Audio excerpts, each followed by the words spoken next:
দীঘা কিংবা পুরী সব মানুষই গেছে, আমিও গেছি। আমি আবার কাজের সন্ধানে গিয়েছিলাম মুম্বাই শহরে। মুম্বাই শহরের সমুদ্রটাকেও দেখেছি। সমুদ্রের পাড়ে গেলেই মনে হতো সে অনর্গল কথা বলতে চাইছে। তার শত ব্যস্ততার মধ্যেও অনেক কিছুই বলতে চাইছে, কিন্তু পারছে না। তাই সব সময় সমুদ্রের সাথে বন্ধুত্ব করতে চাইতাম। আসলে কেন যেন মনে হতো ঢেউগুলো তো বন্ধুত্ব করতে চায় তোমার আমার সাথে। আমার একাকিত্বের মনকে হয়তো এর সব ভাবায়। চাকরির সন্ধানে গিয়ে মুম্বাই শহরে আমার টাকা পয়সা শেষ হয়ে গেল। বিয়ের পর 4-5 বছর কেটে গেছে। অর্থনৈতিকভাবে তখনও আমি নড়বড়ে। ভালো একটা কাজ জোগাড় হলো না। মনে পড়ল তোমাকে তোমার দিদি সেই কালো শাড়িটা পরতে দিল ওই ভুতুর বিয়েতে। রাত্রির মতো একটা কালো শাড়ি। ওটা পরে তোমাকে খুব সুন্দর লাগছিল, কিন্তু এমন একটা শাড়ি কিনে দিতে পারিনি তোমাকে। হয়তো কোনদিনও একটা নতুন শাড়িও কিনে দিতে পারিনি আমি তোমায়। তোমার 5 বছর তোমার নষ্ট হলো আমার সাথে। মা বাবাই হয়তো সব চাহিদাগুলো মেটাত। যৌথ পরিবার থাকার এটাই সুবিধা। তবে অনেক কথা শুনতে হয় তার বিনিময়ে। মুম্বাই শহরে তাই হোটেলে ওয়েটারের কাজটা নিতেও পিছপা হলাম না। নিয়ে নিলাম কাজটা মধ্যবিত্তদের সব সেন্টিমেন্ট ছুঁড়ে ফেলে দিয়ে মুম্বাই সমুদ্র এ জলে। খাওয়া থাকা ফ্রি, ফলে 1 মাস পরেই বেশ কিছু টাকা পাঠাতে পড়লাম। যাই হোক, স্যার কিংবা মণ্ডলবাবু বলে এখানে কেউ ডাকে না, নতুন নাম পেলাম। তবে পরিযায়ী শ্রমিক হলেও মণ্ডলবাবুর চেয়ে বেশি টাকা কামিয়ে ফেলেছি আমি এখানে। তবে স্টাফ কোয়ার্টারটা ছেড়ে দিলাম। স্টাফ কোয়ার্টার বলতে একটা হলো ঘর। কারণ 2 দিন আগেই ইঁদুর ধরতে গিয়ে একটা সাপ গায়ের উপর উঠে গেছিল। সবাই বলল স্টাফ কোয়ার্টার হিসেবে ব্যবহার করার জন্য যখন এটা পরিষ্কার করে থাকতে শুরু করা হয়েছিল। তখন তো আগে রোজই ঢুকতো সাপটা এখানে। আসলে এটা তো ওর থাকার জায়গা ছিল হয়তো। আমরাই ওকে উচ্ছেদ করেছি।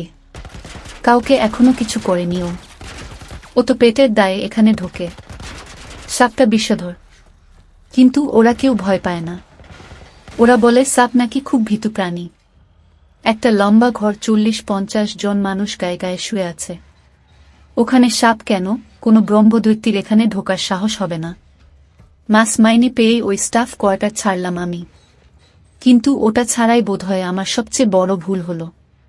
আসলে ঘামের গন্ধ সাথে বাতকর্মের গন্ধ, সারা রাত ঠিক মতো ঘুমাতে পারতাম না আমি। তারপর নতুন বলে আমার শোবার জায়গাটা হয়েছিল বাথরুমে এর দিকে। আবার কেউ দরজা খুলেলেই বমি পেত খুব। কিন্তু মেনে নিয়েছিলাম একটা ভালো ভবিষ্যতের আশায়। তাছাড়া শীতকালে খালি মেঝেতে শোবার উপায়ও ছিল না। তাই মাদুর আর একটা চাদর কিনেই ঠিকানা বললাম। হোটেলের নিচতলায় বেসমেন্ট থাকার ব্যবস্থা হয়ে গেল। এটাই আমার কাল হলো। এখানে আসতেই তুমি ভিডিও কলিং করার দাবি তুললে। দেখে নিলে খারাপ জলে স্নান করে সারা শরীরে বেরানো চুলকানির চিহ্নগুলো।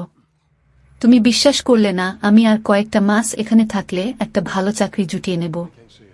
তুমি হুকুম দিলে বাড়ি ফেরার। তবে বিশ্বাস করবে কি করে? 5 বছরের সংসারটা ঠিক করে চালানোর মতো একটা পদের চাকরি তো জোগাড় করতে পারিনি। কয়েকটি মাসে কি আর করব? আমার বন্ধু আজ সমুদ্র। আমার ঠিকানা আজ মাঝ সমুদ্র। চারিদিকে শুধু জল আর জল। দিনের বেলায় খুব ভালো লাগে এখানে, অনেক বড় আকাশ। কখনো কখনো মনে হয় একটা নীল রঙের উল্টানো বাটির মধ্যে বন্দী আমরা। নীল রঙের সমুদ্রের সাথে আকাশটা মিশেছে গেছে চারিদিকে। কেউ যেন মশারির মতো গুজে দিয়েছে আকাশটাকে সমুদ্রের ভিতর। এখানে কিন্তু সমুদ্রের অত ঢেউ নেই। শান্ত এখানে ও চুপচাপ আমার কাছে গল্প শোনে। ওর স্বভাবটা বোধ হয় এরকম, এখানে থেকে গল্প শুনে সৈকতের কাছে ওই গল্পগুলোই বলবে। ঢেউগুলো এখানে কথা বলে না, চুপচাপ। কখনো মনে হয় এখানে সমুদ্র আবেগ শূন্য। সমুদ্রের শ্বাস প্রশ্বাসের শব্দ শোনা যায় এখানে। রাত্রির সমুদ্রটা কালো অন্ধকার মুড়ে যায়। তোমার চোখের কাজলের চেয়ে বেশি কালো আকাশ। কখনো মনে হয় আমি তোমার কোলে মাথা দিয়ে শুয়ে আছি, আর তুমি কালো আঁচলে দিয়ে ঢেকে রেখেছ আমার মুখটা। কালো শাড়িটাই তুমি পরেছিলে না যখন প্রদীপের সাথে তোমার আলাপ হলো?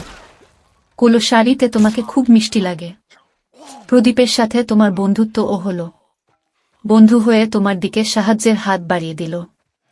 তুমি বললে সাহায্য নয়, ধার হিসেবে নিচ্ছ সবকিছু। ধার তো আমি শোধ করার মতো অবস্থায় ছিলাম না। তবু তুমি কিভাবে জানি না ধার শোধ করতে যেতে ওর কাছে। একদিন ধার শোধ করতে গিয়ে ফিরেলে না। এসব ভাবতে ভাবতে ক্ষতবিক্ষত হয়ে যায় মনের ভিতরটা।